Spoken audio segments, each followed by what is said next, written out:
Welcome to episode 19. I sound like shit. Episode 19 of Winter Run Sun Marathon Fun. That is the title. It's Fran and Luke. We are stood at the 650 metres to go point, cheering people on, medals round our necks, beers in hand. This is the post-race mini debrief that everyone is dying to hear. Luke, how did you find it? All things considered, it was a good run. I was weirdly nervous about it last night. I didn't sleep well. This morning was nice though. I met up with yourself. You'd done your little warm-up jog to get across to my hotel. We'd walk down, drop bags, got to the start line, almost ended putting myself down a wave because I spent too long doing a bit of a warm-up. Apologies for the Spanish people shouting around us and for Fran almost throwing up. But it started nicely. Like I just tried to settle into it. And it's quite busy to begin with. I ended up running in the bike lane off the side of the road. So busy. Yeah, like I was just in the bike lane to the side of the road just to try and give myself some space. I could try and settle into a rhythm. And the first 5k was pretty smooth. Caught up with you about 5k in. That was nice, yeah. I forgot about that. That was nice. We shared a little bit of time together. Yeah. I don't know, that first half was quite nice, but I think it's just because you don't feel like absolute trash yet. Yeah. So the first half was quite nice. It was nice and cool as well, wasn't it? Yeah, it's still early, so temperature's still low. And then about 15k, you got the main like riverbed in Valencia, and you got two roads either side of it. And whenever you're on one of those roads, it's just so loud. Like it felt like a weird Tour de France stage where like the crowd was like crowding in. So like 15k, you do a bit of a loop. I checked my watch at like halfway. I was like, oh, okay, this is a pretty good time. 25k again. Back along that road, it's really busy. It was lovely. The dip came at about 30k though. You come through the city, then you're heading out towards the zoo. It's fractionally uphill, so it just feels ever so slightly harder.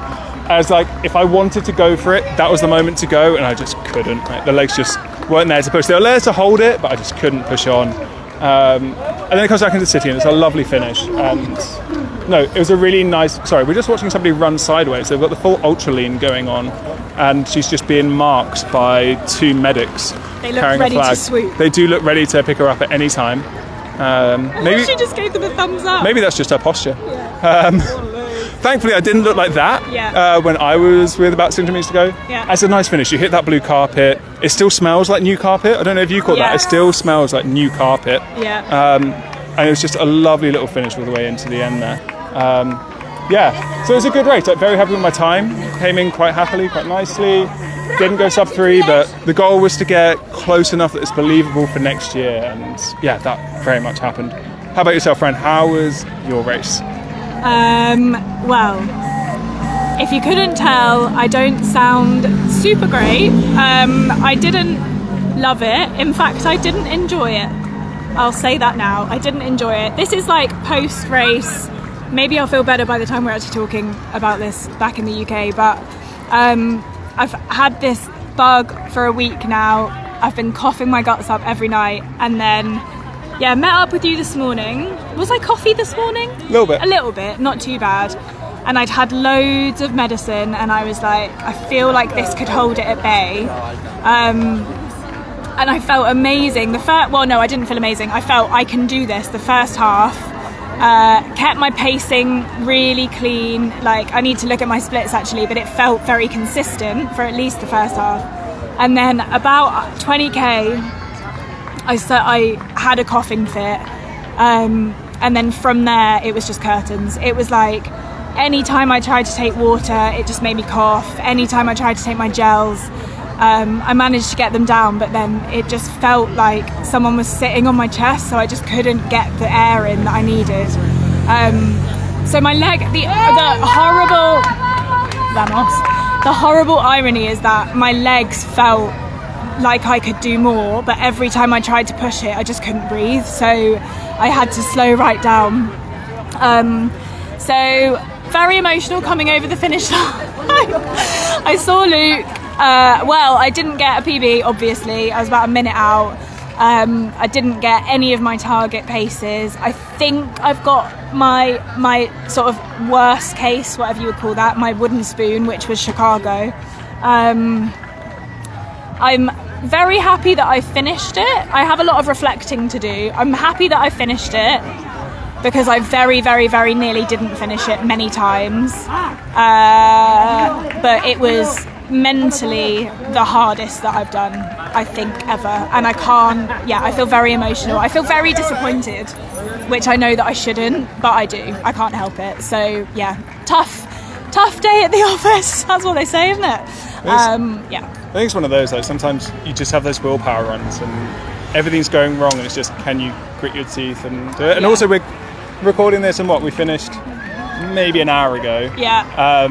Let's see how you feel in a couple of days, I think. I already feel better now than I did when I first finished. Yeah. So hopefully with a bit of reflection.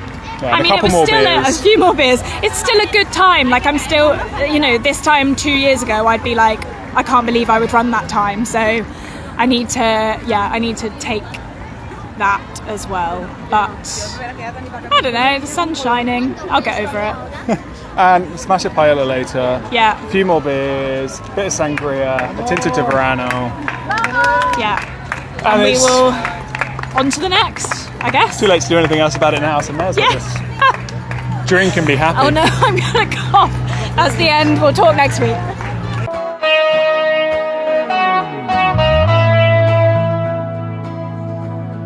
Lovely. Okay, no, I won't do that. Great, like a teacher. I realised that I do. Hello. Yes. Hello, and welcome to episode 19, Valencia, aka the finale. Dun, dun, dun. And for this one, we had a great suggestion from a listener, a friend of Fran's, who said that it would be nice to do it in person. So that's exactly what we've done.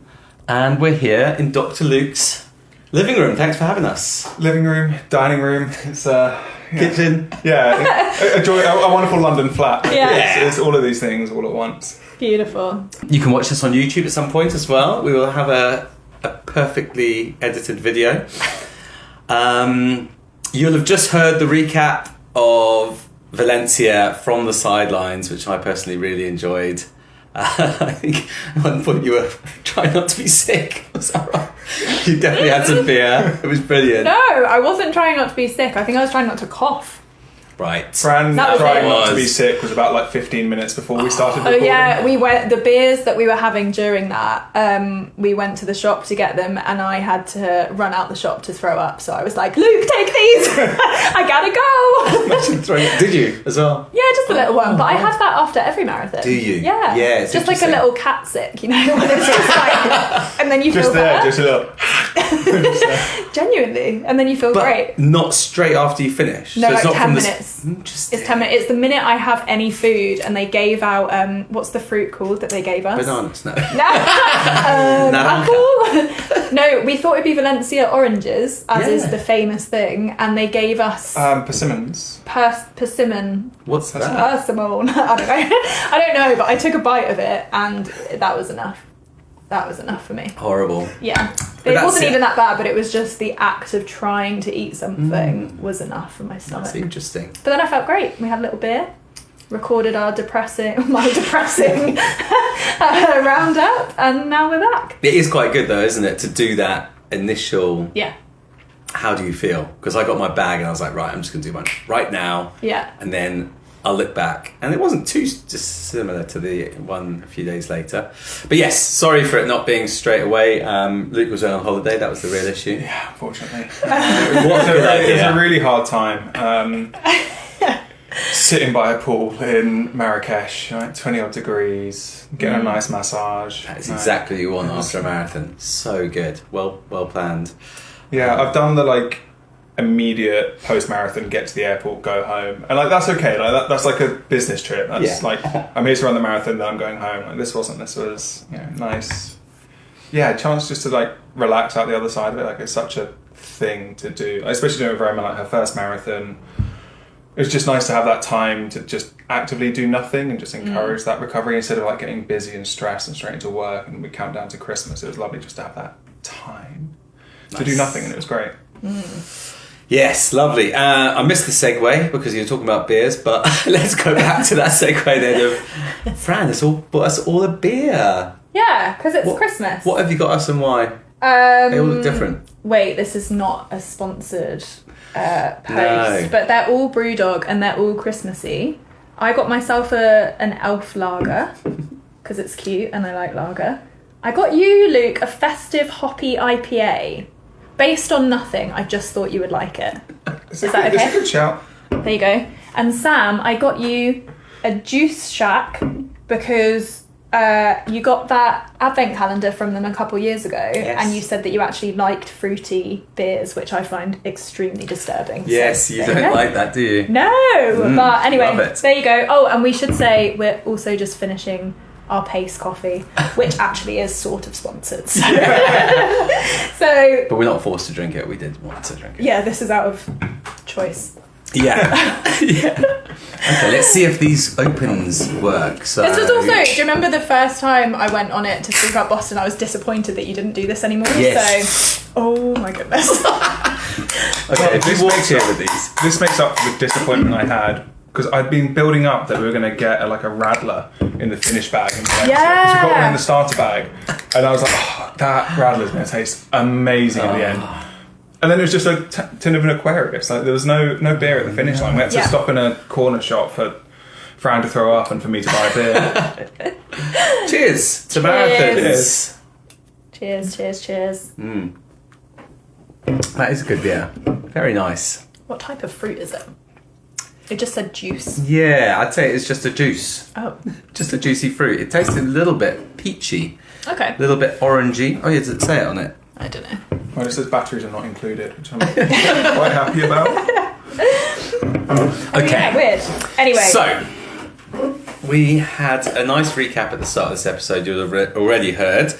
So let's go back, and as Luke, you did it first on that, would you like to talk us through not only the race, but actually coming into it as well, if you've got a little bit from that week? I think you were starting to carb load. Yeah, so we last recorded on the Tuesday before, didn't we? So feels like so long ago, doesn't it? doesn't it? Like 2 weeks ago. Yeah. But yeah, that week was good. I was tapering, so a social run on Wednesday, a short run on Thursday to go to track to coach, which was good because I was doing drills, but I wasn't running, so it's a nice little way to keep legs moving, but that was it. I don't like doing shakeout runs, it's just not for me.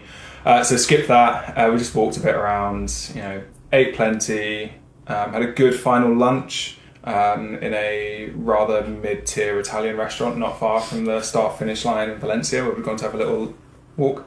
Lovely named after Roma, but a very mid. I was also wearing a white t-shirt with tomato sauce, so it was just like the most hunched bit of spaghetti I've ever eaten. But the day went good. Got in bed early, nice dinner. Met up with yourself in the afternoon, of course. Had to drop off a pace band from the Gilda production suite to get you a pacing band for the next day. Take some photos. But it was nice just to tourist a bit. It's a city we've been to before, so it's just nice gentle tourism. Because the Friday was stressful. We flew to Alicante, then we couldn't get a train because trains still aren't running into Valencia, so we ended up getting via a BlaBlaCar, which is like a ride-sharing app for people that are doing the trip. So there's a guy who was coming up to Valencia for the weekend, lived down in Alicante, so he gave us a lift up. And that was actually quite weird because we actually drove through the bit that was affected by all the floods. And honestly, just on the side of the road, you just got cars piled up. Obviously it's where they're just storing things and keeping things, but just cars piled up, just people's possessions, wardrobes and beds just piled up on the side of the road. It's okay, this is actually really real, because as soon as you cross into Valencia you don't see it anymore. There's a river to the south of Valencia, and that very much seemed to be the line between where was impacted and where wasn't, and you just had this 5 kilometre stretch where you're just very, very aware of what had gone on about a month ago, which made it a bit more real. So that was an interesting drive in. Got out to the expo, picked everything up. It was just, a very stressful Friday. So like having Saturday as quiet as possible was like the aim of the game. And I think we hit it.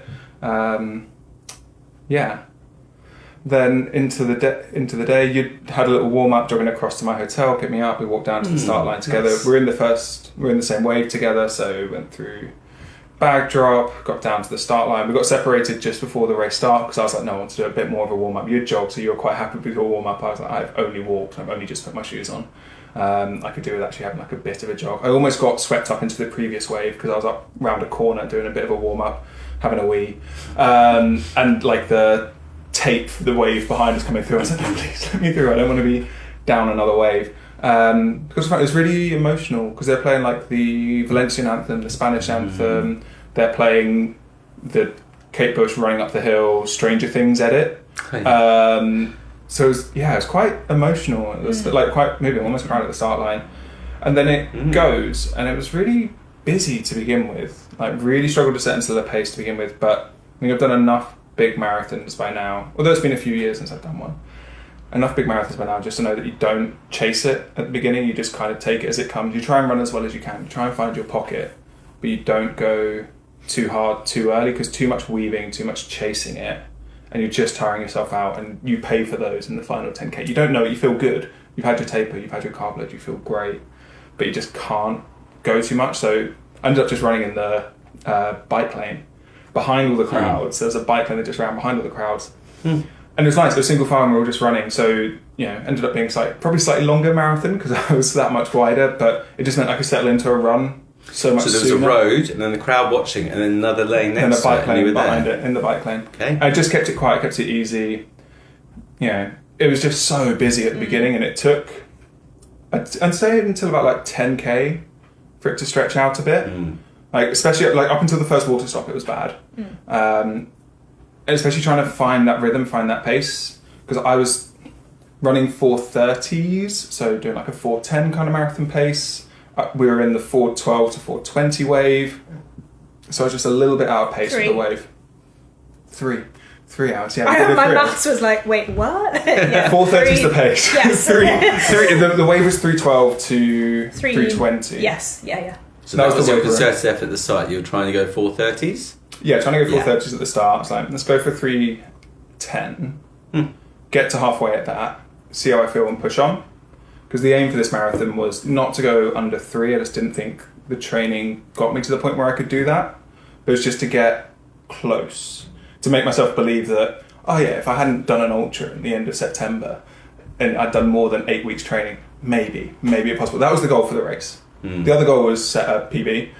I was fairly confident that one was going to happen. The PB is from 2018, so I'm a slightly better runner than I was then. So that was the goal. So I just thought, like, let's settle into it, because what I don't want to do is go chasing a 3:05, not actually be ready for that, and then end up slipping down to like a 3:12 because I blow up at the end and I'm like hobbling it in at the end. So I thought, let's start conservative, and if I feel good, run the second half as if it were a 3-hour marathon. I got about 10k in, about 15k in. I was like, actually, I feel okay.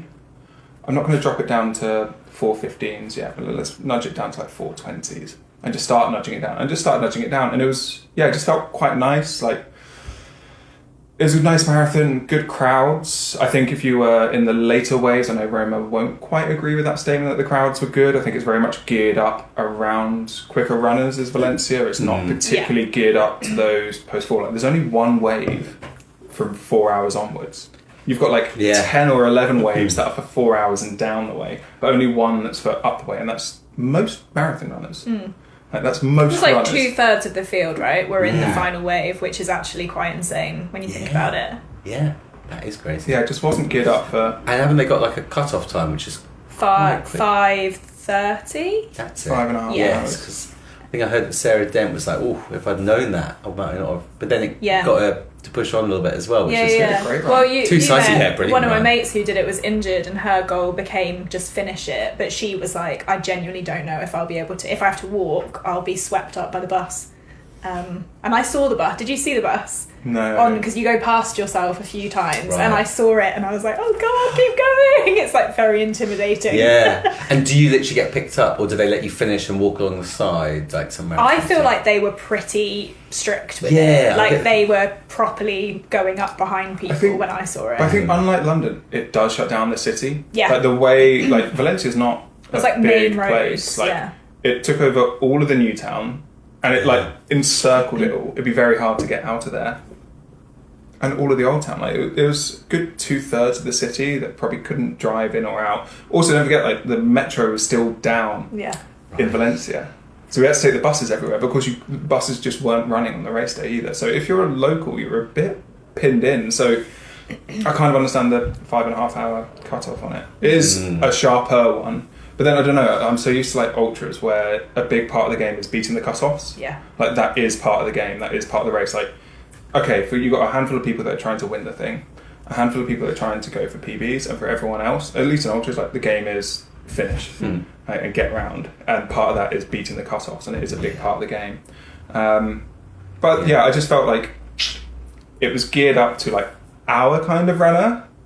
It isn't geared up to like the majority of runners. I think like Roma was saying as well that, you know, we had water stops, and instead of like Lucozade, they use Aquarius, which is just Spanish Powerade.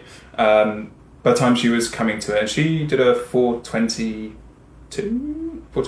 something. There just weren't any cups of Aquarius left. They were like handing out like the big bottles of the stuff, just because they were running out of it because they'd given it away already, and you had to go to like the very end water stop if you wanted to get it, or they were just giving out like litre bottles of the stuff. It just wasn't. But I didn't know any of that. I was a little bit further up. But no, it was a good race. Like, it was a nice temperature in the morning. It was lovely and clear. We started and it was like 10, 11 degrees. Finished and it was like in the shade, 18, 19 degrees. But yeah, went through this first half nicely.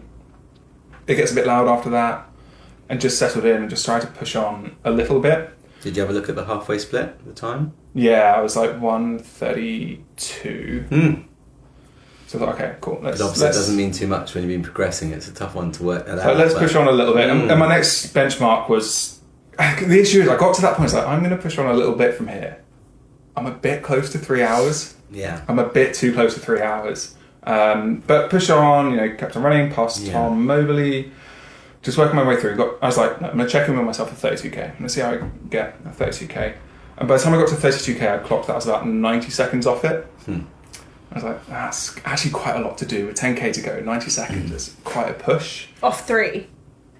Yeah. Yeah. I was 90 seconds off based on my pacing. So I was like, okay. That? So I was doing like 4:15s at that point. It's like, okay, so I need to drop down to like 4:05, 4:10s.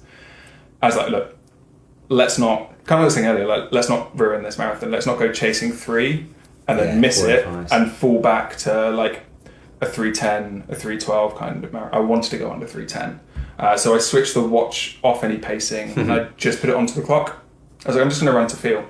I'll put it back on when I get to the end, but I'm just going to run to feel. And if I can run that pace and that's what feels okay, great, I'll do that. And if it doesn't, I won't, and I just have to accept it. Because if I go too hard, I'm going to overcook it. I was just trying to find that line. I think I managed that line quite well. You know, you can just feel like if I go a bit harder, I'm going to start to cramp up. If I just have just a little bit. And I found that spot between the two, and it was really nice. It was quite fun to play that game and chase that point, that trading off point between the two. But yeah, I came back, switched the watch back over at the end. I was like, okay, it's not happening. Like, I'd need to run a ridiculous final couple kilometres, and like I could probably run a ridiculous final kilometre, but not a ridiculous final 2 kilometres. But it was quite nice just to be like, cool, I'm running a really, really good time. I'm absolutely ticking my box of like make a 2025 sub 3 believable. And it's just lovely. Like it gets loud at the end. It gets narrow. People come into the road like that final like 2k, I'd say. It's really narrow. So you get to about 900 meters, and they put the barriers in, and it gets wide again. But that final bit is just lovely. Like it feels like a Tour de France stage with like just people in the road just cheering you on as best as they can, reading your name. And then eventually you hit the blue carpet. It tips downhill. You see the finish line, and it's just like a go for the finish line, and it's great. So yeah, 3 hours, 2 and 40, I want to say like 47 seconds I did, which is incredible. I was really happy with that. It's a 40-minute PB. based on a 2018 Berlin Marathon where I blew up. Casual. So just a small PB. So the PB box was ticked. I think off that, the sub 3 next year is definitely on. I just need to not run an ultra, well, not a 100k ultra in September. I think if I skip that, but yeah, honestly, it was just a really good race. Like, everything went as it meant to. Got the fueling right, got the hydration right, got the pacing right. Yeah, no notes. It was a really good race. Very nice. Bravo. Cheers to that. That sounds perfect, doesn't it? Trying to just work your way through, and then also not letting the ego take over when you're like, I could drop those 9 seconds. Is it worth it? But when I look back and my pace dipped a bit there, you go slightly uphill. It's not much, but it's enough that you feel it. At 32k, you go uphill for 3k. It's tiny, but it's enough that you feel it. And it's actually, if I go quicker than this, I will cramp up. I can feel the legs are on that line, and I just need to keep it the right side of that line. I don't want to go too far. So it was the right race. It was what I could do on the day. Maybe I'd have been about 30 seconds quicker if I didn't have all the crowd in the beginning. I lost maybe 30 seconds to maybe a minute in the first couple K off my pace based on that. But maybe that time actually came back to me in the end because my legs felt a bit better. It's hard to say what could have happened. Sub 3 wasn't going to happen. It wasn't there. Yeah. But I think it's close. Yeah. Which is reassuring now. If we let me go next year and then be like, no, it didn't happen. I pushed too hard. I was wrong. But this one went well. It's tough one, isn't it? Yeah, and obviously being a quick marathon as well. But that's great. Very nice. Very nice. That's good. And an amazing finish. Coming onto that blue carpet. Yeah, then picked up the medal, awesome, went round the back, sat on the floor, lightly smiling to myself, and about 20 minutes later I get to see Fran come round the corner. Yes. Not smiling. Okay, let's go back to your Wednesday or so. Started to carb load, loving life. Yeah. Although the cough is there. Setting in at this point. Setting in, right. Yeah. Because when we spoke, you were going, I think I might have a cold. It's just come in at the worst time. Yeah, so I knew about a week out that there was something. I remember saying to you guys, it's here, but I don't know how bad it's going to be. So I was just I had so much medicine in the week before. And then, probably, so I flew Thursday morning, and waking up on Thursday, I was like, I'm going to be sick for the race. I know that I'm going to be sick for the race. Thursday's close enough, isn't it? Yeah, because it was getting worse at that point. So I was like, I feel like it hasn't, I'm not even at the peak yet. Yeah. So it's here. So started really freaking out about that because I was like, I don't know how bad this is going to get. I don't know what this my taper obviously turned into doing absolutely nothing because I was like, maybe I can sleep it off, maybe I can kind of eat well and it won't be as bad. So I didn't do anything the week before, and then obviously I was second guessing maybe I should have run a little bit to keep my legs moving, but I don't know, I was just, so hard with that. Yeah, you just don't know when you don't know how bad it's going to be. And then I felt all right on. No, I didn't. So then the cough really set it, So then Thursday night was my first night where I was properly not able to sleep because I was just coughing, and I was like, okay, it kind of is what it is at this point. I can't make this go away. Friday, I was in fairly good spirits, to be honest, because I'd sort of started accepting that it wasn't going to be good. And I really liked the expo, had a really good day, had really good food, and just kind of enjoyed the day with my mates. Saturday, I was like, okay, I haven't really slept for 3 nights now. Oh, really? Was that bad? Really bad. And I was like, I don't know how this will feel running. So Saturday morning, we did your favourite shakeout run down the beach. Got to be another term. Yeah, I know. I don't know what it is. But it's like the running journey thing. I can't come up with another one. So lung test. That's what it is. So leg stretch. Went out, legs felt great, chest felt so bad, and I was like heavy, like the breathing just couldn't happen. I don't want to drop the C-bomb, but it felt like 2 years ago, that thing that everyone was talking about. What C-bomb is up there? I was thinking that whole pandemic thing. Yes. But you were like, I'm here anyway, and you guys can get it if I've got it. Well, I was like, what am I meant to do? So, I think the advice is you can travel now. So it's fine. Exactly. But it felt, because it hadn't moved into I didn't have like a runny nose or anything, so I was like, this is a chest thing. Definitely. And that's the thing, isn't it? Like above the neck, what the heck, below the chest. And so, we did a quick... I did a quick run with my mates, just super easy, and then I was like, no, I'm going to try to go a bit faster and do some marathon pace plus, just to see if I actually can do it. And it just felt like someone was like pushing on my chest, and I just couldn't get the air in. So I went to a pharmacy. I speak some Spanish, but not like medical Spanish. So I was trying to explain to this woman, because I was like, do you speak English? She was like, no. And I was like, okay. And then I was like, I have this cold, I need like syrup or something. So she gave me this chest stuff. And I OD'd on that, basically. I had like Lemsip and that, and another pill, and paracetamol, like so much stuff. And then I was like, is this going to make me shit myself? Like, probably. Do I have ammonia? Going back to that episode. And then, exactly. And then I think I shared the medicine on my Instagram story, because it just looked quite funny. And so many people came back to me with like real nice encouragement of just like, there's nothing you can do. Just go and just try and trick yourself. I think it was Harry from the club replied and was just like, just follow your legs, do what you can do, nice, whatever. And I was like, yeah, you're right.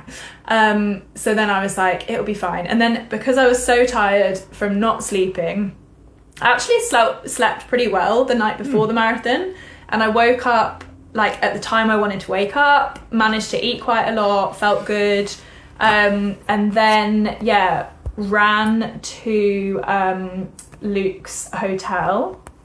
And by the time I got to your hotel, I was coughing a little bit enough that I was like, I think this is going to be really hard, actually. But then I was like, adrenaline is a magical thing, so maybe it will just push it through for me. So then did the warm-up, all the rest of it, started.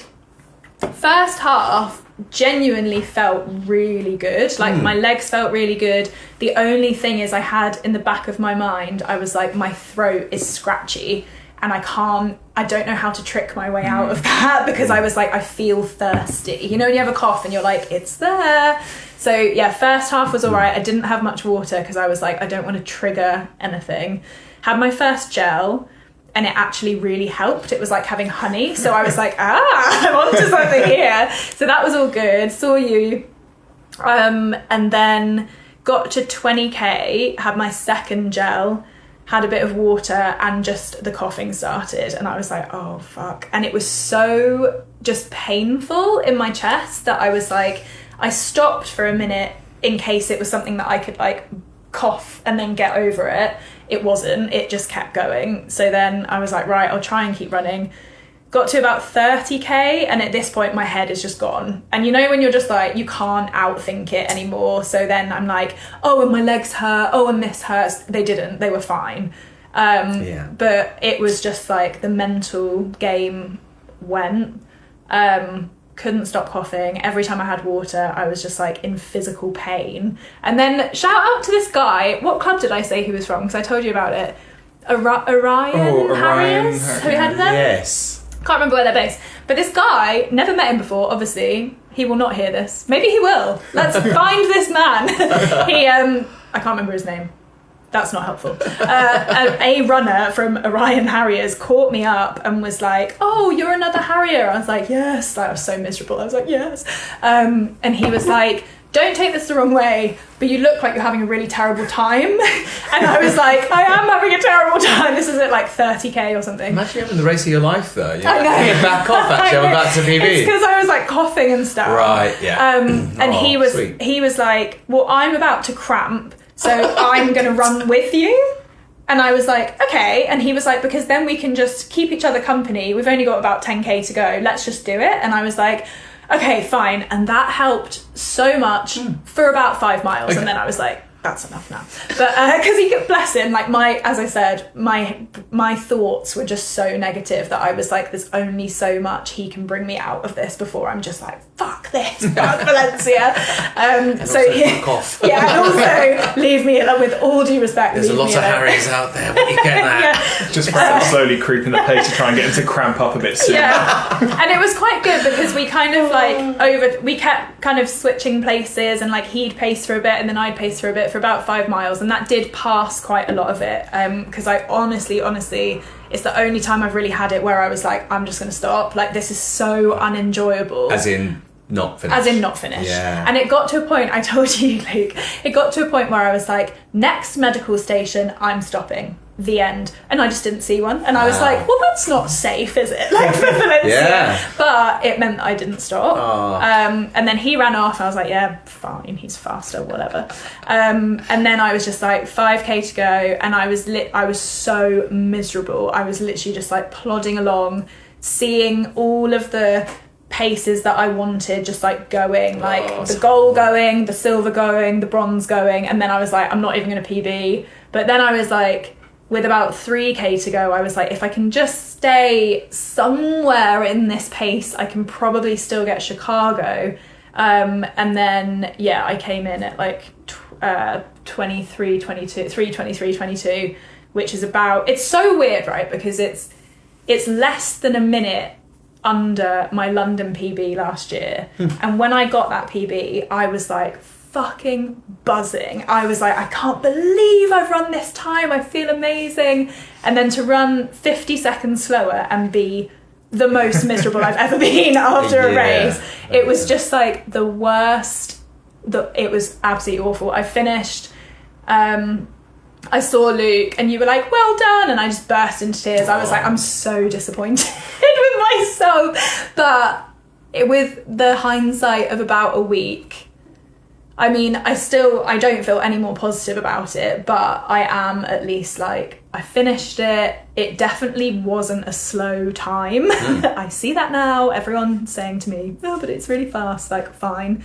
It was fine. It just wasn't, I put a lot of pressure on it going well.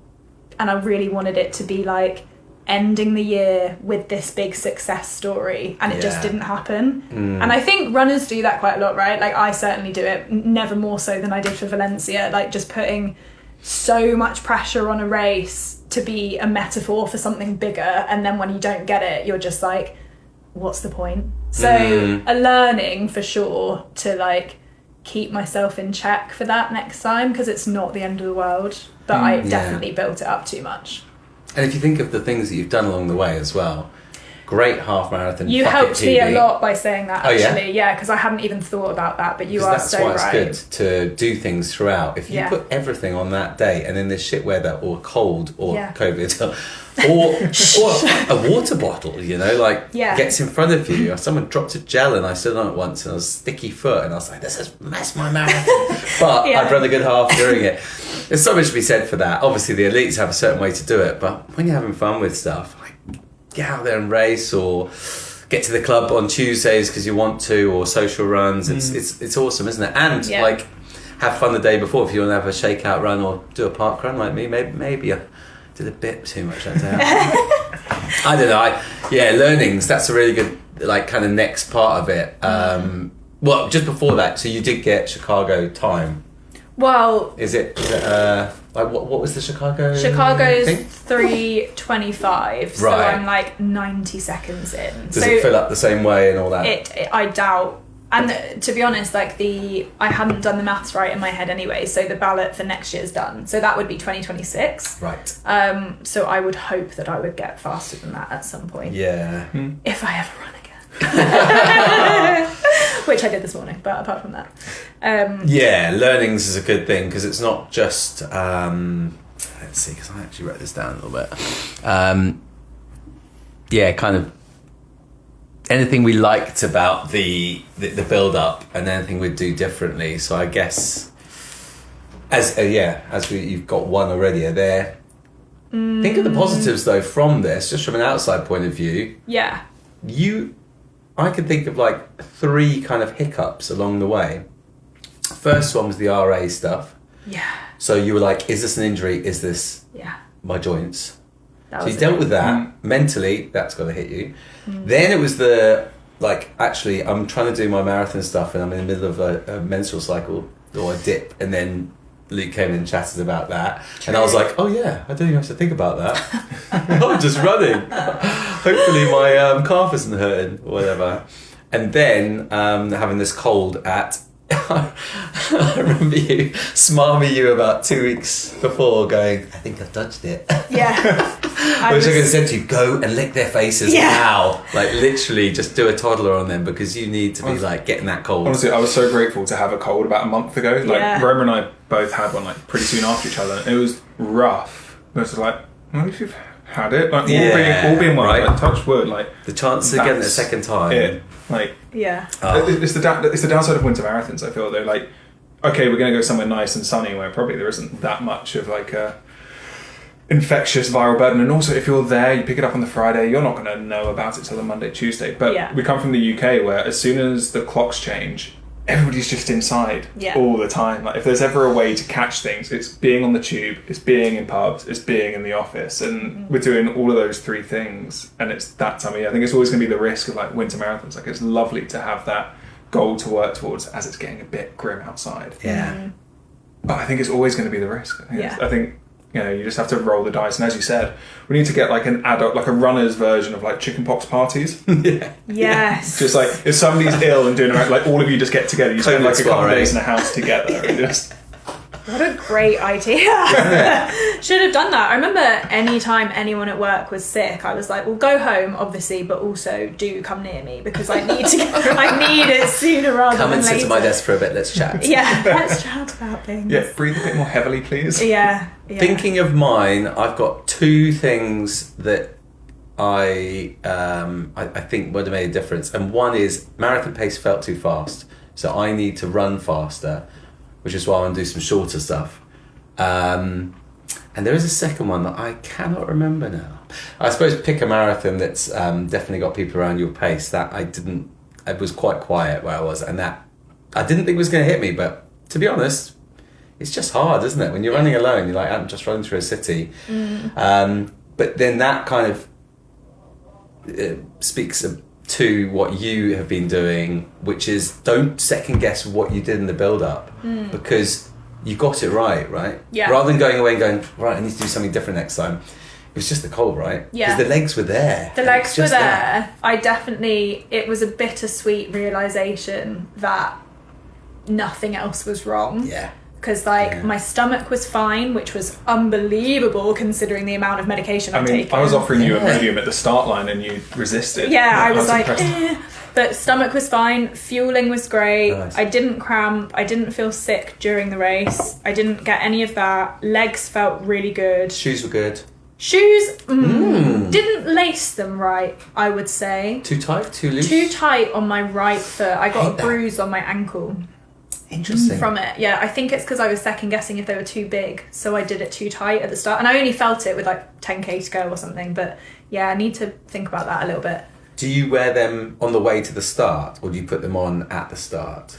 Do you know what I mean? I wore them the whole day. So because I try to run to the start, so then I can work out if anything's, because the tightness is the worst. Loose is pretty bad, but your feet seem to swell. Yeah. And you forget about it quite quickly. But the tightness, I've had where I thought I'd done some metatarsal tear or whatever. It was just a bruise. Yeah, it's horrible. Yeah, that's how it felt. Interesting. Good. It was only 10k. Yeah, definitely. It's probably that guy stepping on your ego. I'm a Harrier too. Probably. But yeah, everything else felt good. And I actually really enjoyed the training plan again. So training plan was good. And learnings, definitely loved doing more racing during the training block. And I would do even more racing the next time, I think. Because I felt very confident going into it. I was like, even if my cold's messing me up, I know I've got the pace. Nice. Yeah. And getting those more things on Para 10. You found park run as well. I mean, look at this. Yeah, first what a year it's been. Run.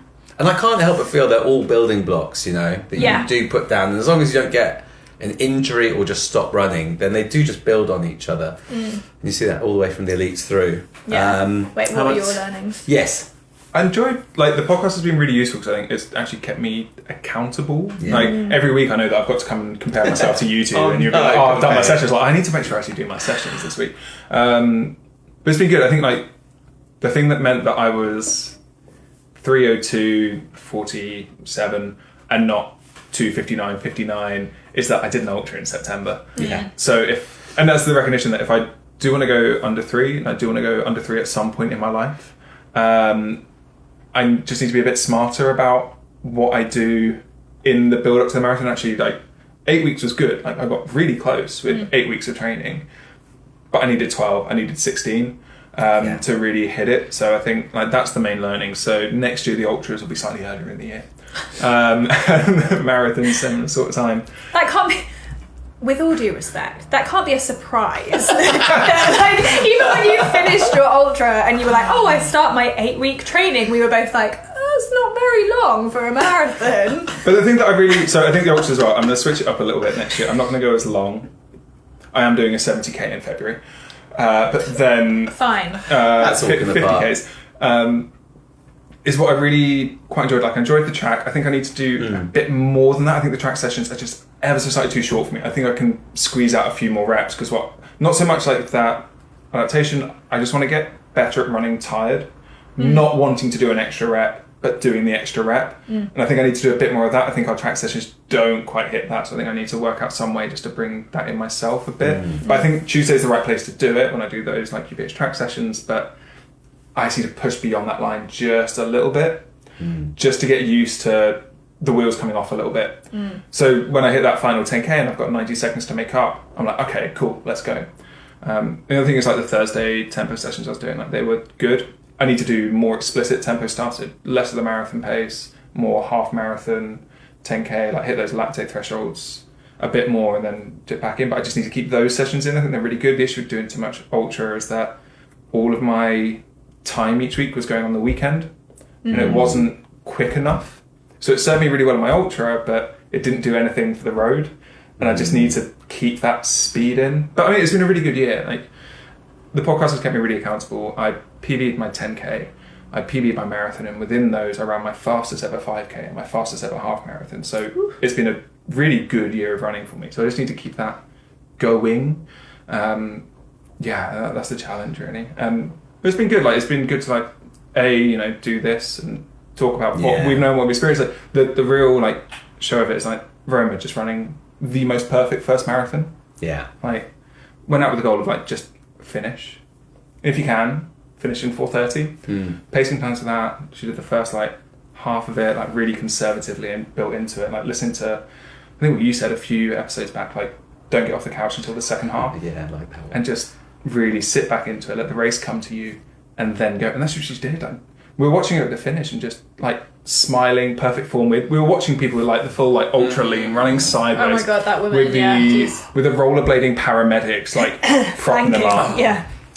And you've got Roma just beaming ear to ear, running through everyone. So I think it's that as well. Just enjoying it as much as possible, enjoying that process. Throw some things in along the way that aren't that serious, but are fun to go and chase. Run a quick park run every now and then. It doesn't matter. You're not paid any money to do it, but it's fun to just have that little test point. Pick a park run that's local. I think it's bits like that the next year, just to keep going with, keep the good things from this year and just building it. Yeah, because if I want to go under 3, then what I've done so far has been really good. It just needs to be a little bit more. It's just not quite there. A bit more specific. And just a bit more time. Adaptation takes time. It doesn't happen in 16 weeks. It definitely doesn't happen in 8 weeks. It's just allowing that. It's just allowing that time. The pros are pro because they've been running since they could. Yeah. Since they were tiny. It takes time. It doesn't happen in 16 weeks. It happens over years and years and years. So I just need to stack another good year on a good year. And if we can keep doing that, it'd be great. So true, because there was a guy at the top end of the field there. The Australian record was broken. Yeah. 2:06. Something 12 national records were broken at Valencia. Wow. Yeah. What's his name? Buchanan. Andy Buchanan. Yeah. And he was saying, he hasn't come through breaking like 5 and 10k records like a lot of them who had those records before him. But it's consistently running without injuries for 10 years, he reckons, is his main thing. And he's great at cross country, but he was not on to do it. He didn't even talk about it much because it's kind of a crazy thing to say, because Australia, the record just went a few years ago from like an old one in the 90s. So it is just that consistency, keeping admittedly though, free where possible. Valencia's ridiculously quick though. You see some of the stats, more sub 208 in the men's field than was seen in like the entire year of like 2004, 2005, 2006. Did you see 2007, the male-female ratio? Yeah. Very bad. Yeah. Was it? Very bad. Was it 80-20? 80-20. 80-20. What? Yeah. I didn't see any ladies. No. Like, it was... Honestly, I think like men. Valencia... So Valencia can take away... You had some really fast, you had a load of national records. You had the highest number of sub 3 hour runners in one race ever. Wow. But you had next to no women. And you did absolutely nothing for your runners over 4 hours. Yeah. And okay, if you're going to target yourself at your very quick runners, you just got to make that a lot clearer, because it wasn't like, you look at London, and I love London for how colourful. You can be there for hours and you can still be cheering people on and it's still packed. But like, remember saying like she ran a 4:20 something, like a good time. The streets were dead for her. The streets, I know you were like 20 minutes ahead of me, and I know you said there were good crowds. Just allow me like 30 seconds to just shit on Valencia. Because it's shit. Nothing to do with my performance. It wasn't busy. Like, I didn't notice crowds at all until we got into the city at the end. Oh, right.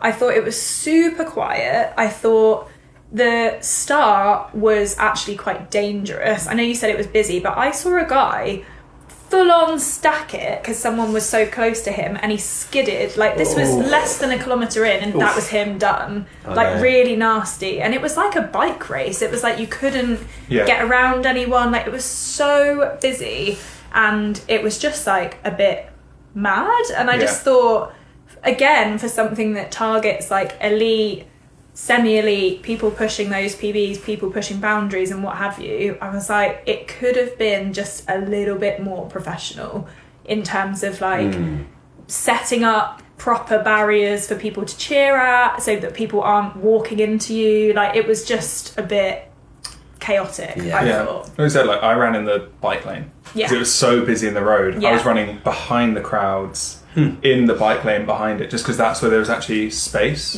Like, and we were within wave pace. Like, I wasn't running quicker than anyone else. I just wanted to run at 4:30s, which is that wave pace. And I had to go into the bike lane to do it. I was behind crowds, and I was always having to keep an eye out to make sure that the crowd wasn't going to cross one way or another. I had to like go like that a few times with people running bikes across. Like, it was really quite dodgy from that perspective. And I saw this girl on Instagram that I follow, excuse me, who did like a 2:58 or something, like, amazing runner. And she had bruises on her arms because people were so jabby at the start. I was like, that is crazy. Nah. No. Come on. They've risen to this like semi major kind of status in the last few years, haven't they? Just because it is so quick, and they've got that potential prize money for the world record, but they almost haven't got everything else around it. And the inclusivity of male to female ratio, I mean, that's something. It shouldn't just be about the fastest time. It should be about like the fastest times for both. But definitely the safety thing. Because it's the bridge at the start that's the issue, which I guess is partly must be done slightly on purpose to bottleneck it in. Like traffic management in big cities. It makes sense, but make it work. Because I mean, London do it, but they do it in the right way. It's London at last 5k though, before all the like starts merge together. You got a left-hand set of lanes and a right-hand set of lanes, and they merge after a kilometre. But then there's less than even 5k. There's a second one. Oh, exactly. You mean that? In London, there's like you got the two waves that pair up relatively quickly, but then they don't merge, and that's busy. Like, that merge in London is busy, but at least you're 5k in. Hopefully, everyone's settled into their pace at that point. I feel like they need to move towards balloting, at least balancing. I think the ability to just buy your entry is probably skewing it a little bit that way as well. Like, it's not. I don't know. It just wasn't. It was lovely to run quickly, but you know, we're just like, yeah, there are better marathons. Right? Yeah. It's a great quick course, and if you are quick enough to be out the front, yeah, absolutely, you can run a great race there. But otherwise, there are better marathons to go and do. I think it takes a lot of mental game, and I say that obviously having completely lost my mental game at Valencia, but I found that like at London, for example, and at Boston, which was also difficult because I was injured, at least there's like stuff to see and like things to look at and things to distract you. Valencia, it was just a bit, like, I was a bit dead. I can't remember any of the. There was like nothing to end. see. And when we finally got into the city, I was like, okay, here's the vibe. But that was like less than 3 miles to go. Yeah. So I would say, yeah, So if you need distraction, or if you need anything like, if you're going for any reason other than smash out a quick marathon, it was tough. A little bit sadistically though, I did love in like the final 10k when I was just like towing that line, going past everyone who must have been going for that sub 3 and blowing up and going to the A stations and getting like the ice spray that they're offering at the A those stations, ice sprays, and yeah. like limping and walking, going like, I'm fine. Yeah. And That is ironically, so it was good. like me and the women that I was running with that had actually paced it. It was largely men that had cocked it. Yeah. And you know, there's just me and like a group of like about 4 women, and we're just like, and just ran really well together. But yeah, like it really felt like we know that within running there's a gender imbalance. Like the representation in big races, we know is weighted towards men. But yeah, it was really bad. It was really, really bad. And it was, we And you looked at it, felt didn't we? Because wasn't it like, I can't remember the percentage, but obviously the drastically large percentage of women were in that final wave. So like I wasn't happy with my time, but I was very nearly like top 1,000 or something, because there just weren't any women running it. So because you were like, but you did so well, you came in this position. I was like, but I don't think I should have done really. Like you know, it was just it was a weird, like very male dominated race. But if they want the records, I guess they're going for. But at the same time though, like you don't need that, because your records are going to come from your pros. Right. So you need to encourage them and get them to come along. Like you need Sawe and like people like that to be running it, but you don't need like every Queen's Park Harrier and you know to be doing it because they think it's where they'll get their PB. They'll probably get their PB in London. They could probably get it at Goodwood. I wouldn't run Goodwood. It's like 7 laps of a racetrack. Perfect. Sign me up. That's what I'll do next. God. But like, Yeah. I feel like if I went, oh no, I don't know. I did think as I crossed the line, I was like, I reckon if I maintain the minute this cold is gone, I should just do another one while I've still got it in my legs. And then I was like, nah, I can't be asked. Christmas, innit? Seville in February. Yeah, you'd have to maintain, wouldn't you? It's horrible. Yeah. Give yourself a rest as well.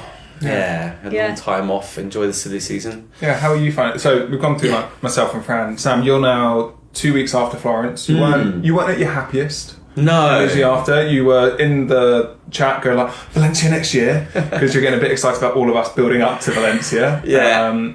How, like 2 weeks on, you had a bit of time to reflect. How are you feeling and like looking forward? You mentioned looking at slightly shorter stuff. Yeah, how are you feeling? How are you feeling about Florence?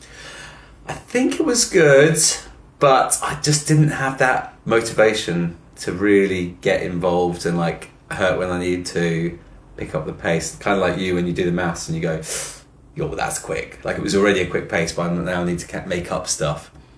And I just didn't have anyone around me until that Highgate Harrier. Like I say, thanks to him, because him going past me, I think that meant that I was 20 seconds under. If I'd run something like 2:43 or 2:41, even I'd been like, oh. So at least I got under that kind of number of 2:40. Similar to you though, it is 5 minutes to the second quicker than I ran at Chicago 2018.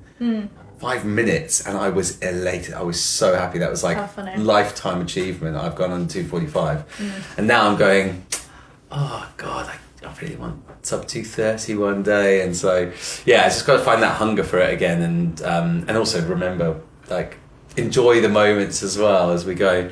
So yeah, I think for me, biomechanically, leg turnover, I need to be a bit quicker to even think about that. And the other one, that was it. Join a gym. So I joined the gym. I'm going to do strength and conditioning. I've signed up because I was like, if I don't, recovery period's over then. Like back I'm back into a couple of runs this week.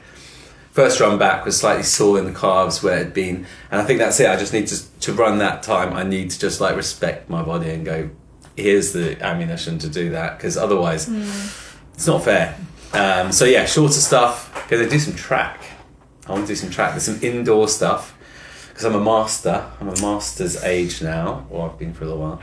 And actually the 1500 was quite fun. I was saying to you guys before that I looked at my Para 10 and my marathon is like right down there in terms of rankings, but the 1500 is up there, top 50. I think I'm literally 50th.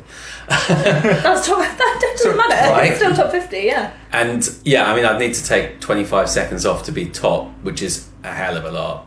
But it's quite a nice goal, and it excites me, which means that I would work hard at it. And I've never actually trained for those distances because it's just a whole different ball game to going that hard from the gun.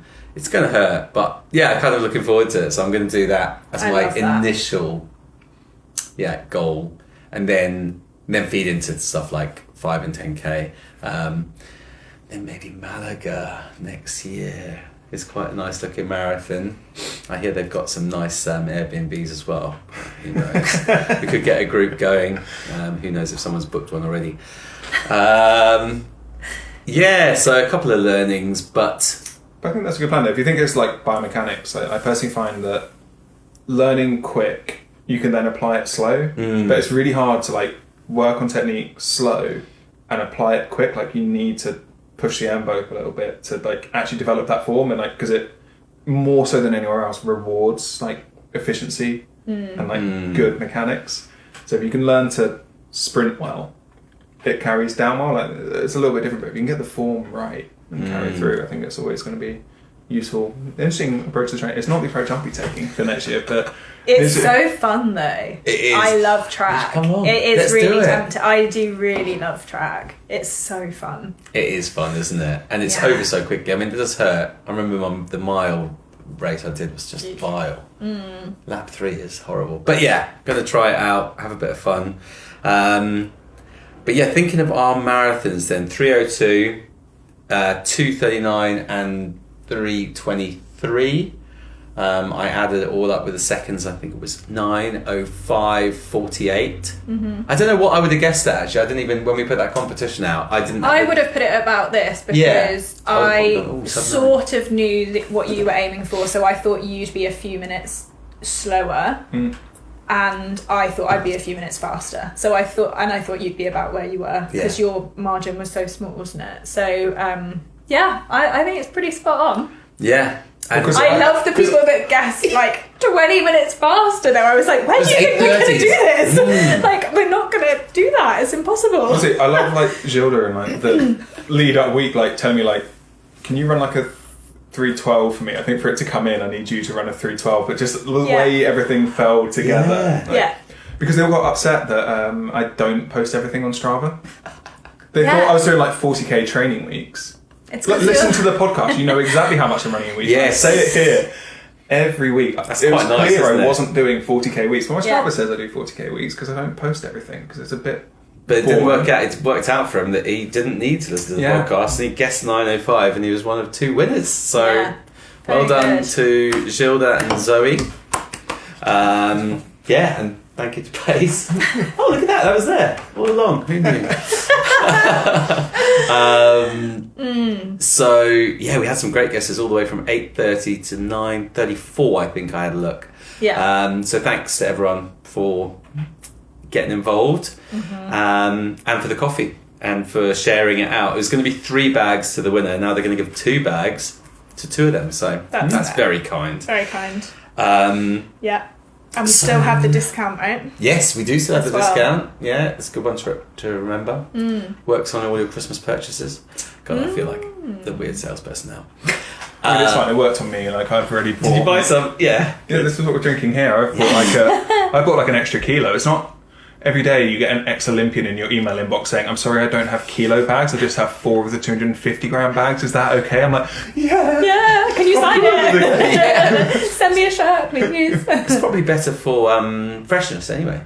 Keep it all rather than one open. Anyway. Probably. So now I was thinking it might be fun to talk about like the whole series, just some like highlights, just that you remember off the cuff and like Should we fave fad? Yeah, fave fad. For I instance. have one ready to go. Right, you go. Okay, because I was thinking about this the other day. Yeah. Favourite fad, because I didn't like many of them. Yeah. My favourite fad... Wait, can you guess what you think I'm going to say? You're quite cruel, so I imagine bicarb or something, but no, I didn't No, I really didn't do like that. it. Yeah. Oh, you mean the one that you did The one that I enjoyed? did, yeah. Ooh. Yeah, I don't mean like one that made you throw up. Yeah. Although, now I think about it, yeah. Yeah. If I had to guess, I'm going, like, for Sam, naps. Just like having that I break. did enjoy Yeah. naps. Beetroot? No! Double fresh. The injury maker. It basically Double injured fresh. you. No, it didn't, really. But No, it came at a bad time with the menstrual cycle stuff, wasn't it? It was like, I'm not sure if I'm injured or just like down. Yeah, but that was like that whole training period, literally. But Yeah. fuck's The sake. period. The period. But I really enjoyed doing double threshold. Yeah. It was a great day. It is a nice day, isn't it? Yeah, it was really fun. And I can't believe that I did it. And it was at that... I think it's because it came at the point where I was like, oh, I'm getting some speed. And that helped me recognise the speed. And I think it would be something that I would do again. Yeah. I really liked it. Yeah, and if you're doing it consistently, you can go easy to start with, build Yeah. it into your... yeah, that's nice. Do something on Tuesday morning and then go and get dragged around the track, because that must help, right? Yeah. Because then getting out for that second one on your own and keeping pace. Whereas if you got Gilda there or whoever's close by, yeah, it's nice. Yeah. Oh, that's a good one. It was really good. Gone with the cruel kind of thing, and so I just remember laughing so much when you were talking about your fucking gherkins. Oh my Sitting gosh. in, thinking how long ago that feels now. You sitting in. It was Queen's- boiling hot. It was Yeah, summer. right. Yeah. And The I stuff- haven't had a single one since. They're still in my fridge. But they'll be fine until the end of time. Yeah, you know they'll be absolutely I fine. could use them for every Well, it's every weird, marathon. weird when that kind of water gets a little bit shiny on the top. I think you've probably got to get rid of them then. But Yeah. anyway, Yeah. it tastes Cornish fun. ones if you want one. Yeah. I wouldn't mind. Yeah, So I'd that's say a good that one. one just springs to mind. How about you? So I don't know, like reflecting on it, there are some that like weren't like fads to me. There were things I was doing already. So the ones that like I was pleasantly surprised by when we actually put in. The first one was like the AI training plans. Yeah. Like, don't get me wrong, Yeah. it doesn't replace actual intelligence and like actual coaches, but it was a bit too close to being good. Yeah. Like, I think if you're starting out and like honestly, getting a coach is a great thing to do, especially if somebody's going to actually work on you with your form and just give you a training plan, but like actually work with you. Definitely better than anything like Runner or ChatGPT can offer you. But if you're new to running, you don't want to commit to that, but you're like, I want to take this a little bit seriously. I'm working towards a half marathon. I'm doing my first marathon, whenever it is. I think it's good enough.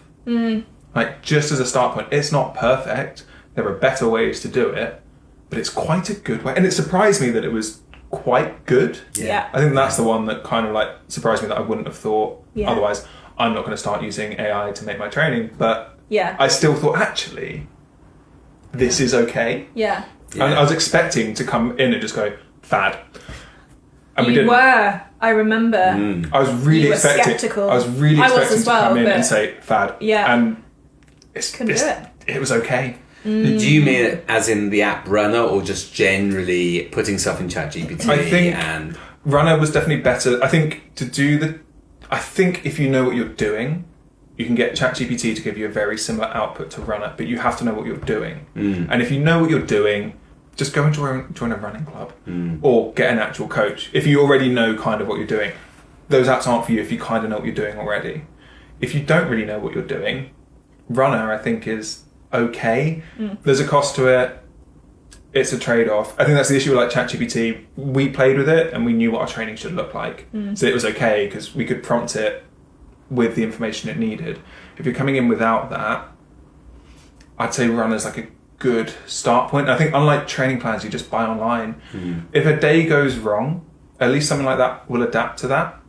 Whereas if a day goes wrong and you're on some influencer's training plan, like, do you pick it up? Do you do what? Like, you can't contact them. You've paid your £15 to them for the training plan.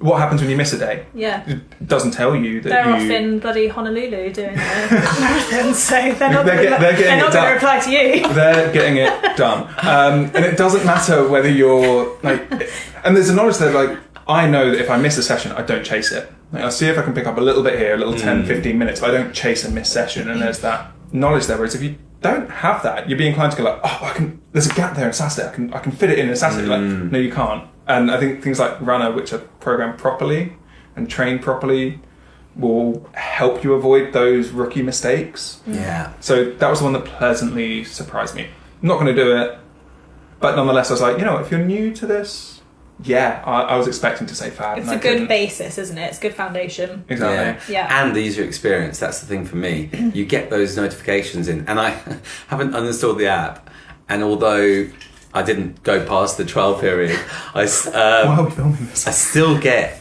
like notifications from them saying, today you need to do 32k.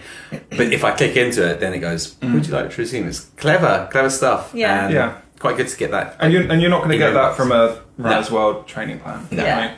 On that note, actually, Sassy Strava has redeemed itself slightly because it was very complimentary after my marathon. When I was feeling down, it was like, if it had said anything rude, I would have been like, I'm never running again. No, there's just one Strava employee listening to this podcast. Like, push compliments to Fran. Push compliments to Fran. We need her to renew premium. Exactly, when it's coming up to that time. It is, yeah. When you're furthest away from it in the year, they're like, sass it up. Yeah, but no, it reminded me of the good bits in the race and was like, you did really well at that bit, you did really well at that. And I was like, thank you, Sass. Thank you, Sass. I appreciate you. How about like chat and general funny parts of the 19 weeks that we've had? For me, it's that 2.5 hours you spent in running shop listening to people and just what was it, the person who ran with the glass in their face? Yes. You can't write the stuff, you know. Yeah. You think, we should have some segments or something, but just let it happen and it was let a really Fran good be. experience. Sorry, it's Kelvin Kipton coming back from the dead and saying, I'm a 2-hour marathon runner, can I please skip the queue? Yeah. Literally. Ridiculous. Amazing. It was a really good experience, actually, that was a really nice day. Yeah. I'd say the best chat though was myself and Fran just like complimenting everyone and then be like, oh my god, do you see their nipples? Yeah, then we saw so many bloody nipples, didn't we, actually, at Valencia? I respect the faith of a man who doesn't tape his nipples, but I also think he's foolhardy and it's wrong. Like, just tape them up. There's no cost to yourself. Tape, yeah. I just get Vaseline on them and it's fine. Honestly, KT tape, it's just not moving. It's there. My mate didn't use it, who I'm not going to name in case he gets embarrassed, but one of the two male friends that ran it with me didn't use it, and he got bloody nipples. And when we went out that night, he put those like mini compeeds on his nipples. I bet pulling them off is horrible. It's so funny. Put them on in the morning, not the night. I know. Oh, it's the worst. You get in the shower, and I had chafe under here actually from my heart rate monitor. Yeah. Oh, and it just stings, I got isn't it? chafe from my shorts for the first time did, ever, to the point where I'd stopped and I couldn't feel it at all, and then Luke was like, oh, you're bleeding, and it was like a cut on my leg. Did you have flappies or tights? Tight, same shorts I've worn for they're moving. I think it's because my phone's in that pocket. You ran with your phone? I listen to music every race. You've got some gains to be made. You can cut that out. Come off it. If it helps you though, great. Fan. And the battery lasted. Wow. Yeah. Of She the worried about headphones. it, Yeah. Fair It did enough. actually. Oh yeah, that might be it. Maybe swap it every 5k. I've never had that before though. Yeah. I think it might be because the shorts weren't small enough. I think they might have been a bit loose, so it like slid a little bit more. But yeah, it's a proper like scab now. It's a bit rank. Just on the subject of chafing, I do need to semi-out one of our friends. Name rhymes with Matt Duckett. In that, Who could it be? Ben Tuckett. he gets bum chafe. Oh. So Yeah, like under the cheeks. No, between. Oh, I get it. So Okay. he's taken to veting himself. Yeah, good. He's got a race like next weekend. Fair enough. And he's just sat in a big bowl of meat. He's just hairless. I don't think you need to sit in it. Yeah, You just that put sounds it on. dangerous for other areas. Like, Jesus. How deep will it go? Oh yeah, the skin is a wonderful drug. I mean, a wonderful vessel, right? Keep stuff out. Oh yeah, true. But I've never had that kind of chafe before. That's a special kind of chafe. But he I does mean- run 100 milers, He does run 100 milers. although in 3 hours. So. And he is going to try and win the one he's got. Yes, I he want to say is. it's on Wednesday, or it's a week soon. Wednesday. Yeah, it's Because soon. he's just run a 35-minute 10k, and I'm like, you're getting fast. He's like, yeah, I'm going to a 100 miler. Yeah, but he's like the who was the world athlete of the year who did the woman Sifan Hassan. He's like her. His range. Where like the range is just like mind blowing. Yeah, Like Duckett, any girls got range. distance is insane. Yeah, Because what's his marathon? Silly. yeah, he's he's under 250, isn't he? Yeah. I want to say he did a 2:48 this year, Ooh. or recently. Great episode with him. If you want to have a listen, go back. It's actually the most listened to episode. He's got the Is number it? one. Yeah, and it's the longest. It's like Not including this series. 2 hours. Unfortunately, it is, yeah. Although we're going up there. All right. So, what else was there with that? Wait, I have a small... Oh yes, please. So, And the thing. Oh yeah, I've jumped past this. This was. I thought it would be funny. As we were in Valencia, my friends and I were listing out some running icks that I thought you guys would like to hear. Yes. Luke heard some of them when we were there. But these were things, bearing in mind the type, not the type because we did it as well, some of the types of people that run Valencia are not dissimilar to the ones that we have a little laugh about for their Battersea styles, you know? Okay. So the first one, going full kit wanker to pick up your bib at the expo. As in Alpha Flyers. Alphas. No. The woman in front Don't of do me, it. no seriously, the woman in front of me was wearing her Alpha Flies, which were brand spanking new, I could tell, or she cleaned them, whatever. Like even wearing her sunglasses and visor inside the expo and then picked up her To be bib. fair, it is busy in there. You want to be efficient. You want to be as aerodynamic as possible. Just You want to be efficient? She held slip up the your- queue to film her content with her Alpha Flies. Like, unacceptable. Unacceptable. To be fair, Roma and I played the game as well. Who could spot a set of carbon shoes first as we came off the bus and Yeah. into the expo, and we hadn't got through the front doors. Honestly. So that was why? one. It's not necessary. It's actually quite uncomfortable to walk in them as well. Yeah. Those Alpha Flies, they're not made for walking. Honestly, she looked silly, and I saw lots of men doing that as well. Yep. Oh yeah, standard. Okay, this one might be controversial because maybe you guys have done it. We want that. But it was a bit of do an ick.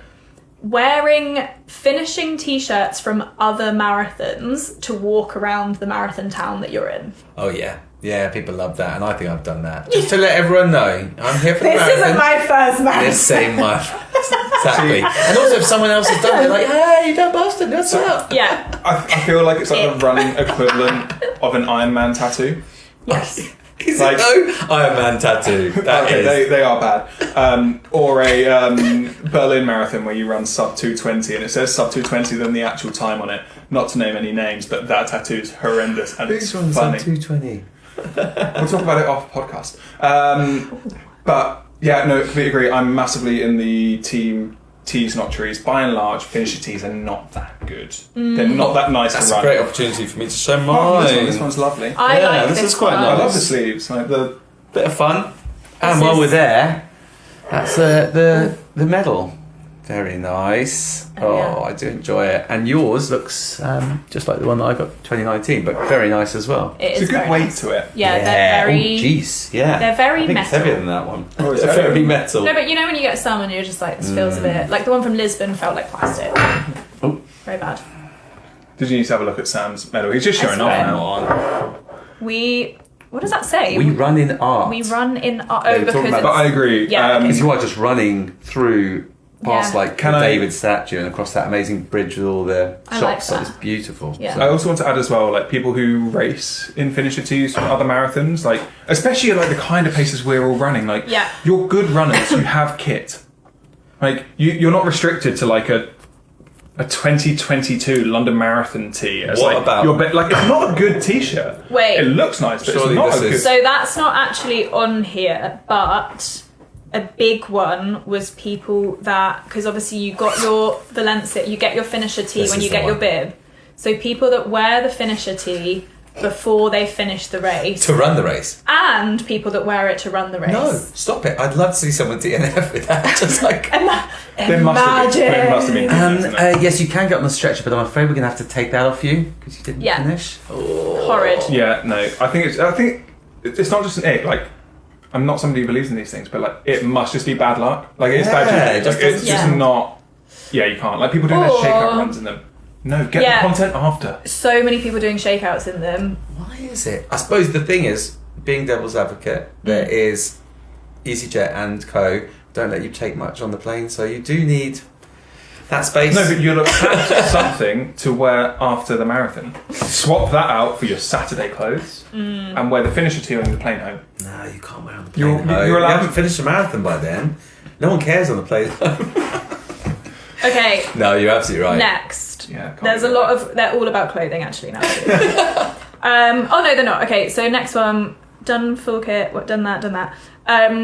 Running groups doing their shakeout run, all as a group, taking up the whole path with speakers. This sounds just like one of your ex from the canal back in the day. Just like So, it is. It's the same. It's the same. Honestly, that Saturday morning, you couldn't even breathe for like 20 people. The next ick, by the way, is a build on this for people that wear team kit for their shakeout run. I don't understand. But you in your QPH hoodie, jogging around that expo. No, I wasn't. Were you not? No, I wasn't. You thought about it though. You're like, was I? How Yeah, I was how like, did you how know? did you know what I was wearing? You saw me. I was there in No. spirit. Okay. Oh no, that's true. Okay, next one is... you can tell that a group of girls wrote these. Men who take their tops off during the actual race. No. / or ever. But allow. Okay, imagine you're running a session and it's hot in the summertime. So Is that okay? Like, I that's do that fine. sometimes, but I also do feel very conscious if? of it. That's Like, fine. what But if- during the race, What especially if- if your bib is on your front. No, but what That's if not- no. you're one of your friends, you've hit 30k and you're genuinely worried you're about to be down to one nipple for the rest of your life? Are you then allowed to remove your You t-shirt? can do anything you want then. Like, it's still going to have stream of blood, Yeah. but you're not going to add to it anymore. Is that then allowed? Is that an exception? It's still icky, but is For it like is it an medical, exception? we will... Medical grounds. exemptions, Yeah. I just fine. wonder if you can get pulled off the race because you haven't got your number on. You haven't got your number showing. Like you They cannot have the win the little- race. You'll get pulled aside. I'm Yeah. sure. You have to show it. I don't know Right? if this is on the list, but using a triathlon belt to hold your number. This is not triathlon. I agree, but I think you think about do that. need to let people wear it where they need to because I was unsure about that. And I think Jojo went for it on her. Who thought about the shorts? And actually, it didn't look bad at all. It was It's the ultra it's a runner approach. fair, yeah. And so the same as the bib, if it doesn't chafe or also there was a whole thing about how bibs are more from the men's size rather than women's, and it's like just They are very massive big. if you're wearing. Yeah. Anyway, yeah, it's it All needs can't must fall it over, sometimes. though. The sponsors paid good money to be on there, as Bill O'Connor Cool. rightly They told me are- after Parliament Hill once. They are very big, but I would just say if you're running it as a guy or anyone and you are going out in an outfit that you think will be too hot that you have to take it off, rethink your fucking race outfit. Yeah. Like, There you're are wearing vests. a stringy little vest. You're not going to be any cooler with your six-pack out. Oh, there's Or- something nice about it though. or Running a with very- a t-shirt off. Oh, Malta, I've always But taken my in a top off. race... Nah, it's What not if fair you on other what if people, you is it? turned up It's so thinking it's going to be a It's really horrible. breathable technical race t-shirt you've been given to race Unless in, it- and you it's know what? heavy and not that breathable? What's worse? Someone turns up in a finisher tee for I tell you marathon. what. Is it better that they take it off Yes. It's or not keep fair. it on? Yeah, I will allow you to out-ick the ick by taking off your Valencia finisher. Really, I'd go the other way. I'd Top. say that taking it off is worse than keeping it on, but wearing that. Maybe. It Okay. is weird, yeah. The next one I think is, we've spoken about it before, but we had a lot of this in the race, and especially because it was so busy, it even worse than normal. People that spit without looking at who's behind them or near them when they spit. You have to look. You're not a camel. Like, Maybe they check are. your mirrors before you fly all over us. Just sit get down spat the way. on. Or my shoe. Disgusting. Just like No. down the way, down in front of you. Yeah. Just down in front Yeah. of you. Yeah. If you're going Yeah. to do it. Like, you've just taken on a Morton, like, down in front of you. Yeah. Because I understand it. Like, coughing my guts up the whole way round, I was like, people don't want me coughing on them. But so I would look and then go to the side and cough as much as I could. Oh. But these disgusting... Oh, it's just disgusting, isn't it? Anyway, final one. I really don't like that one. He's disgusting. Oh, it's just the worst. Where's the last one? Oh, yeah. Telling people unprompted that you are there to run the marathon. Did you know? Just in their finisher tee. And I had this a lot. I had this a lot of people in Boston, actually, which was maybe worse than Valencia, but there were still people in Valencia where we'd be at a restaurant or whatever, and they would just like unprompted tell the waiter, "Oh, we're here for the marathon."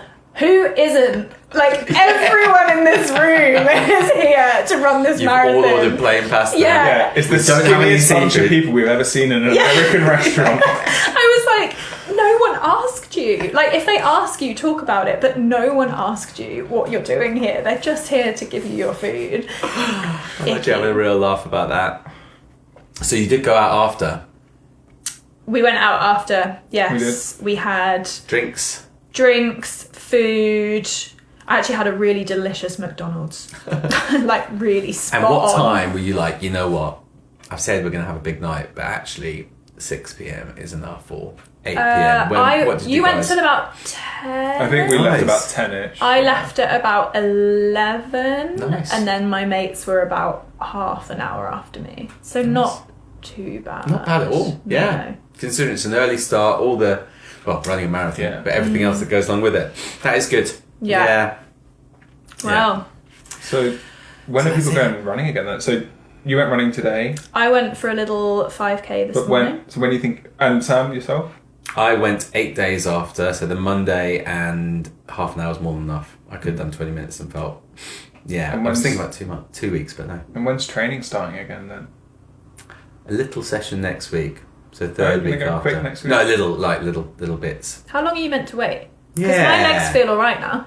So, it varies a lot. Like, the advice varies a lot. Like, obviously, it depends as well, like, whether you've raced or, you know, you've been like, oh, it's not today, I'm backing off a bit. Like, those are two slightly different experiences on the race. Like, for yourself, Fran, your legs could have done more. Yeah. And you therefore didn't push them to the limit. Like, I was definitely toeing that line, I pushed them to the limit. So our recovery is going to be slightly different within that. I also went in the sea the next day, which just instantly sorted it out. Did it? Yeah, I mean, yeah. You Not- feel it? Perfect. Not Was to it proper brag, cold? but I've been in and out of a swimming pool in Marrakesh for the past week. So, I didn't know. and I got a nice little massage on Friday, a good bit of hammam, and a bit of a deep tissue. You say a good bit of harm. Hammam. Oh, man, I did a good bit of harm.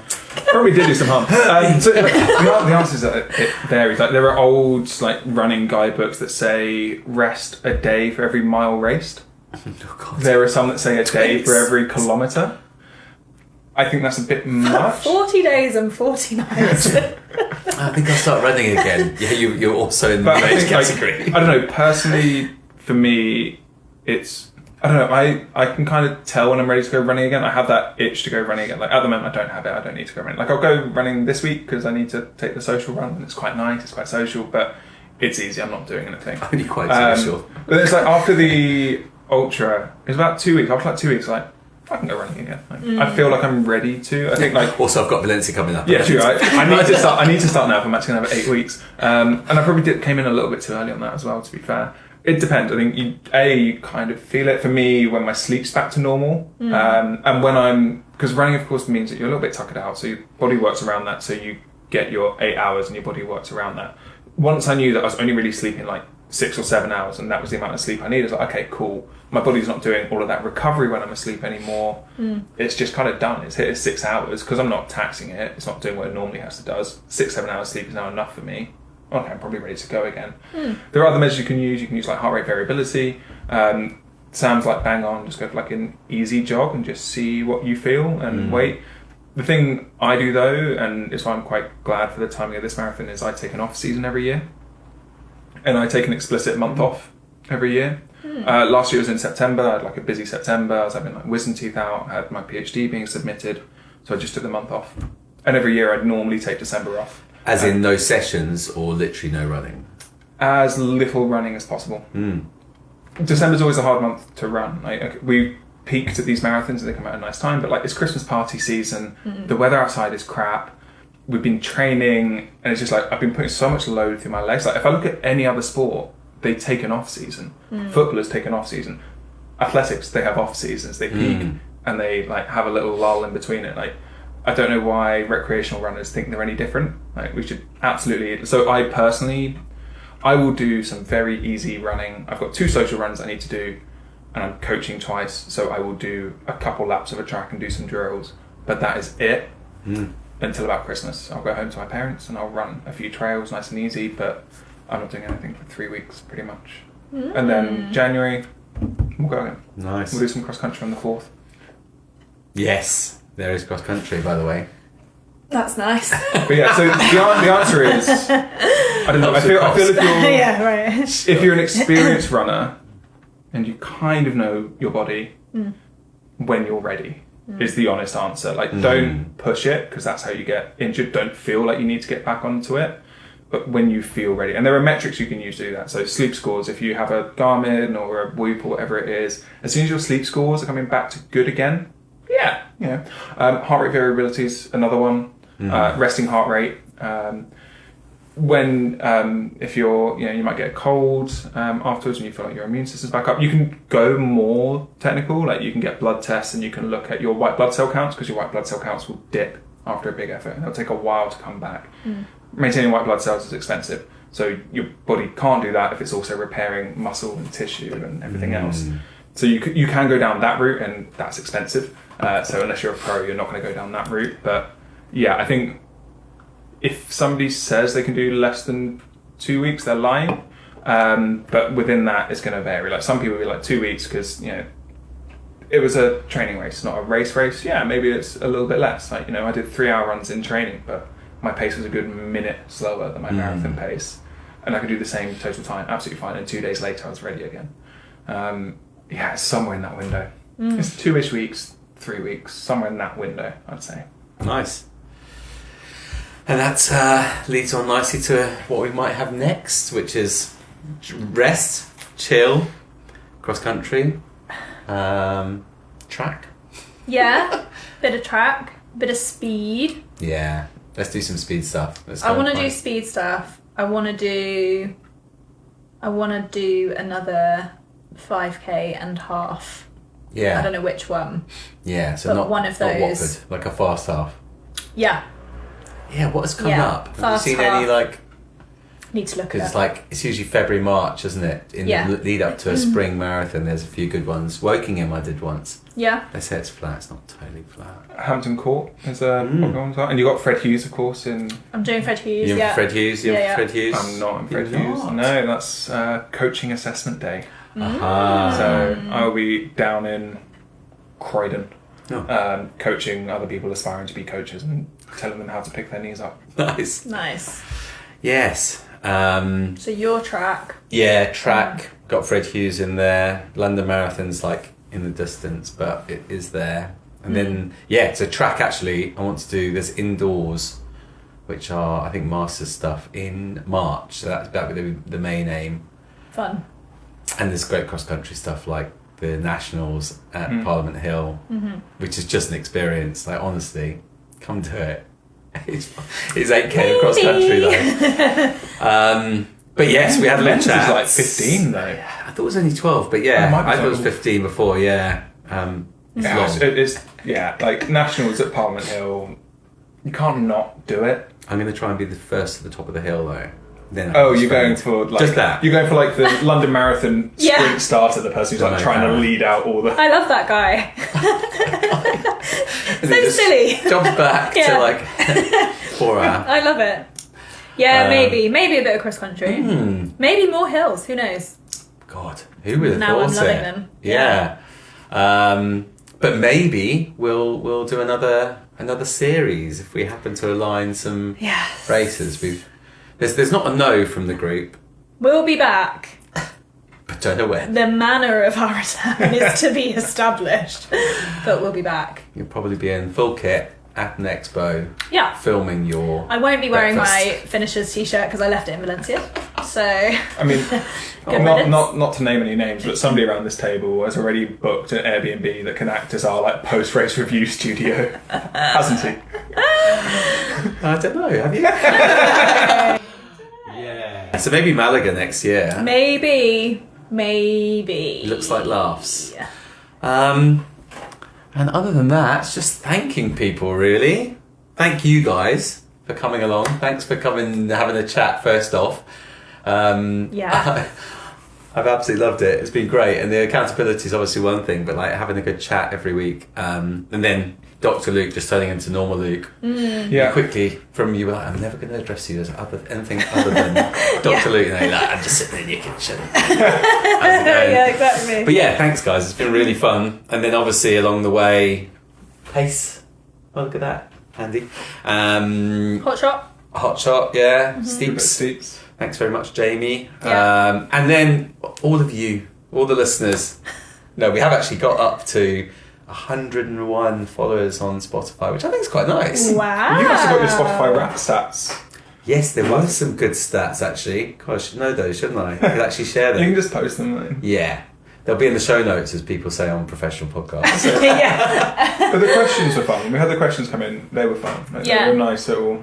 Well, Yeah. why don't we What can we desperately say scrape the bottom of the barrel what for? do people want us to do next? Nice. That's good. Set us some goals. Yeah. Fran to do a vertical K. Well, like Horrible. climbing. No, have you not seen it? It's just a race up a hill for the whole kilometre. Oh, yeah. No. The race Oh, what? is the total climb is 1,000 meters in the race. Over how long? Oh, I thought it was Depends actually how just steep the 1K. slope is. Okay. Wow. No, not for me. No, thank Uh-uh. A you. lot of laps of Gladstone to get there. Yeah. And you don't like that at the best of times. Well, I wish I'm there was into footage of you in that hill art session. now. That's when you just lost your shit. Oh my god, yeah, that was a low light. I've had lots of lows actually. Oh. But I definitely have got better at hills. Like, I actually think I'm quite good at hills now, despite my constant complaining. We'll see you at Gladstone Park Run soon then. Yes, definitely. Christmas Day, New Year's Day. Ooh, New Year's Day. Christmas Day Park Run, really fun. Yeah. Wherever you go for Christmas. I'm in Marlow, so I might give that There must be a- one Yeah. nearby. I'm missing a 5k. Round my fastest 5k, but there could be a 5k PB before the end of the year. Rickmansworth is really near my Before the parents. end of the year. Says the man who's not 2 running seconds until- ago, you were like, Yeah. I'm taking a month Until off. Christmas. But Christmas 25th, 26th, 27th. There's a park run on the 28th. Yeah. Okay. I'll be interested to hear that one. Let's I'm do a recap. undecided. I'm undecided. No, if, the please do weather's, it. if the weather's bad, You need some sharpness. check it Think out. how fresh your legs will be. Yeah. That's Fresh great. and lethargic. They'll be about as blunt as Yeah, that. I'll be feeling a bit heavy. The legs will feel light, but my body will feel It's heavy. just carbs. It's fine. Carb loading. I Complex. enjoyed that part. How was your carb load? You must have had fun with that. Excellent. Yeah. Excellent. Just all the carbs. Yes. Well, thank you guys. Thank you. That is the Until end. next time. Yeah. You can't even say happy running because we're not.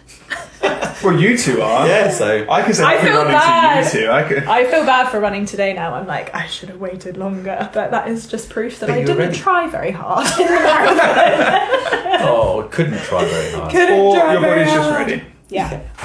My lungs Alright. are not. They will be soon. Thanks very much, and see you again soon. Well, I'll see you guys very soon, but see you again soon. Happy running.